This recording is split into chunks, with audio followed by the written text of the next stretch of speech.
In this episode, we'll talk about the Yuzu lawsuit and what does it mean to other emulators. Let's get into it. Stern Bros. Yo! Nintendo sued Yuzu. Our precious Yuzu. Why? Have you ever Why? played Yuzu? With Yuzu? Why? No, but my friend have. That's cap. Wow, it's been a minute, guys. What has it been like? What, like 2 years? 4 years. 4 years? Dang. I mean, anyways, we're talking about Yuzu. Nintendo sued Yuzu. Why? Why Nintendo? Why? Because they're Nintendo. So we're shedding light on this controversy because, I mean, man, this is a big move. When you take legal action, it has repercussions. What are these repercussions? Well, obviously that Yuzu's going to shut down, right?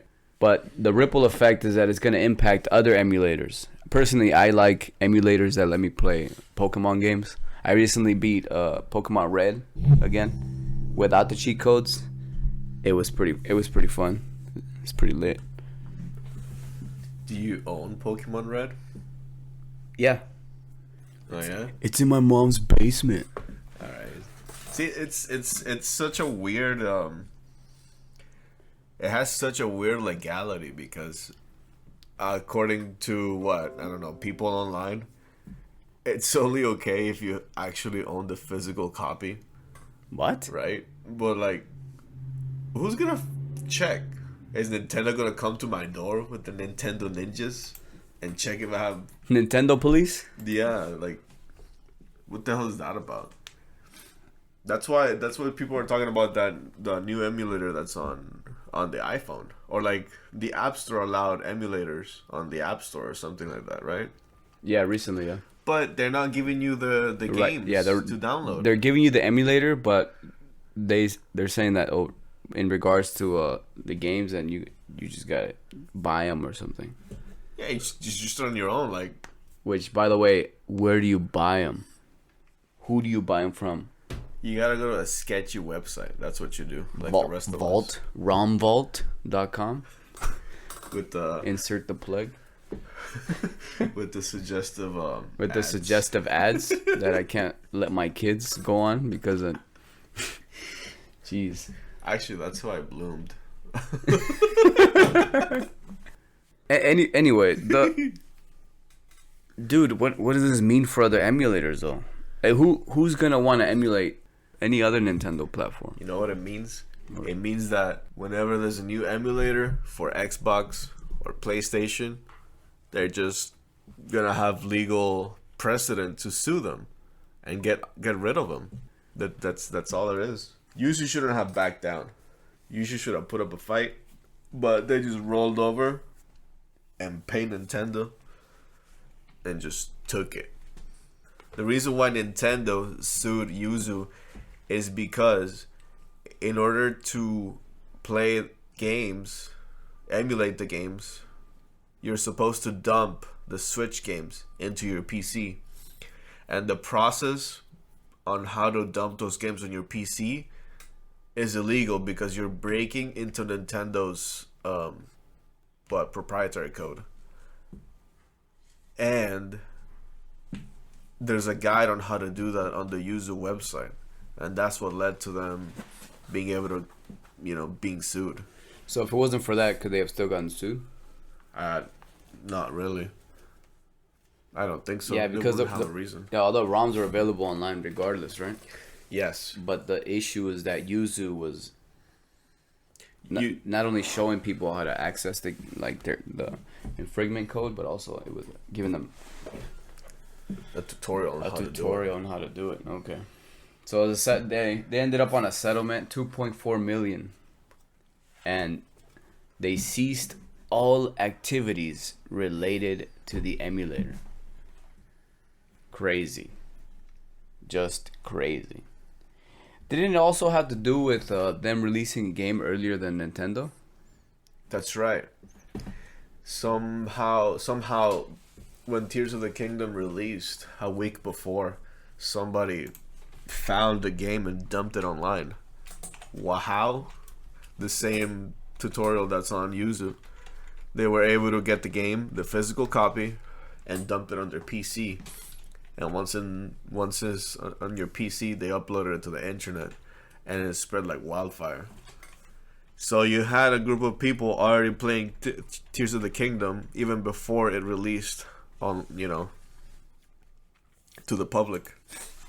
So people were uploading like final bosses like a week earlier, final boss fights. Like the whole game got essentially leaked and spoiled.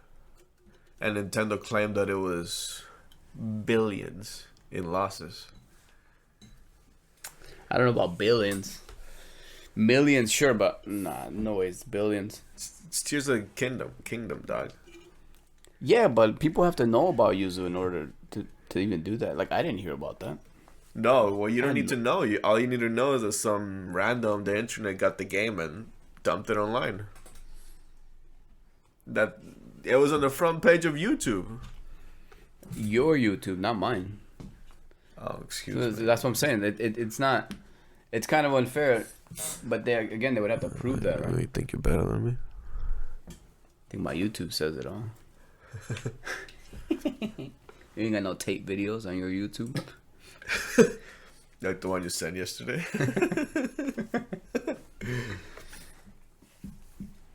So if you Google Yuzu Bottom G.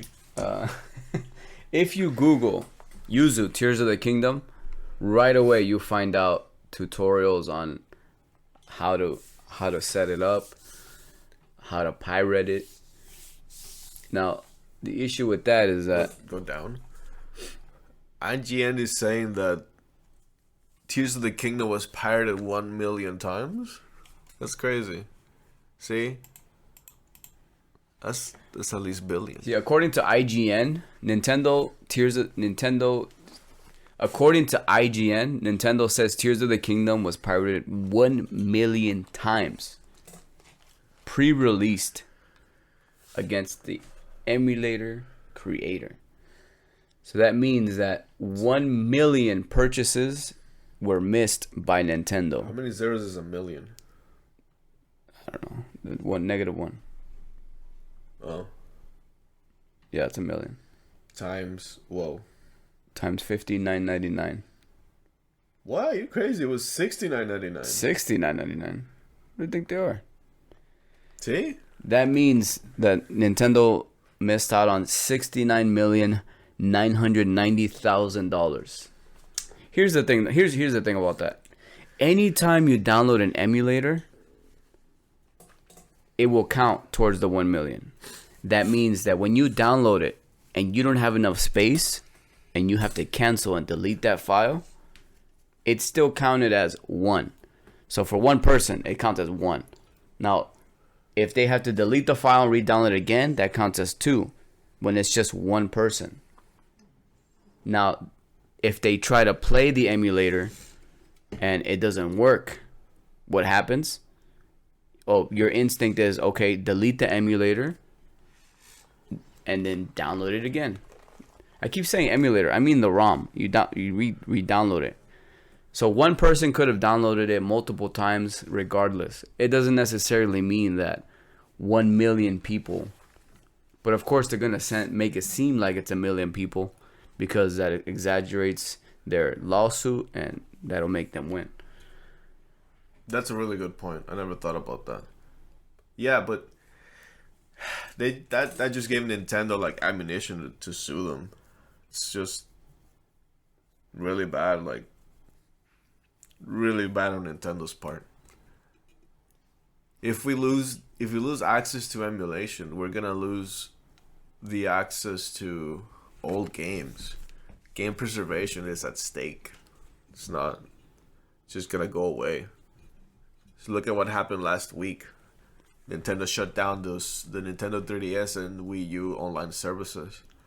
And already there's people claiming that, at least for Super Smash Brothers on the 3DS, they cannot download their DLC characters.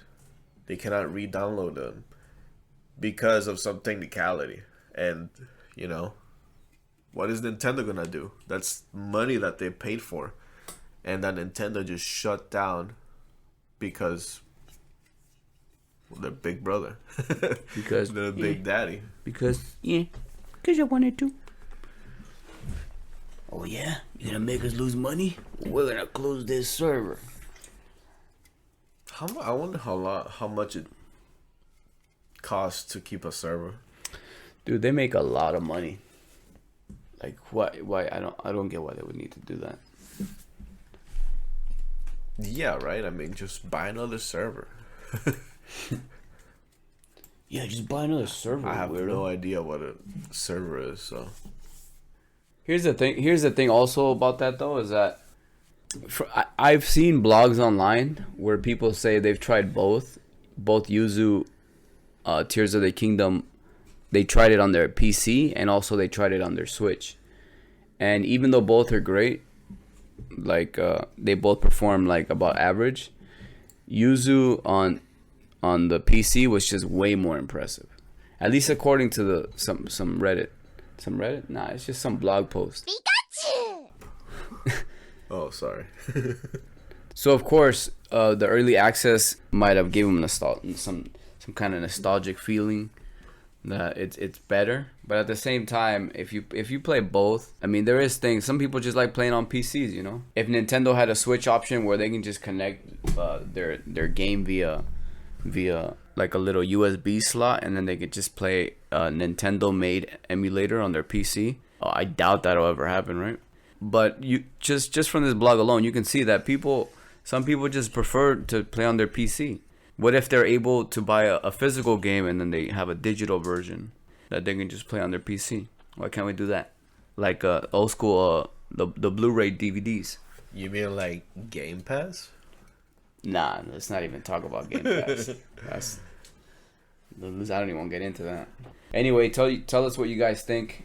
We're trying to navigate through these challenging and difficult times where we might no longer be able to play emulators.